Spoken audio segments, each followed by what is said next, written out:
Greetings, citizens of York Central. My name is Alistair Lord and I'm standing as a candidate on the 4th of July in York Central, and I would like you to vote for me. So today I want to do a short addendum video to my last video about an evidence-based approach to drug law, and I want to talk a bit about the war on drugs in the world. So I was born in 1971, the year that the war on drugs was declared by President Richard Nixon. Now, since that time, for a large part of the 70s and 80s, it's fair to say that the country of Myanmar, Burma as it used to be known, was a narco-state. For some time during the 1980s and the 1990s, Afghanistan was a narco-state. It's fair to say today that Colombia and Mexico and Albania are narco-states. Now, as it happens, 30 years ago, I was living in Mexico. So I was there at the beginning of when the cartels really moved into Mexico and really started controlling large parts of the country, but also affecting American politics.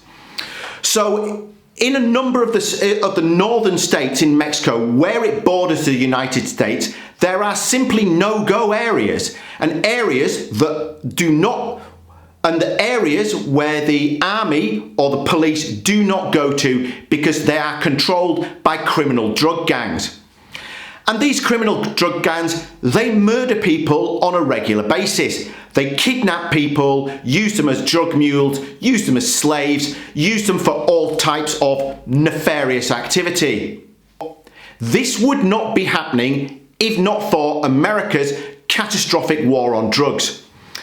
It's also fair to say today that Albania is a narco-state. Now, many people may or may not know that the cocaine trade in the UK today is almost entirely controlled by Albanians.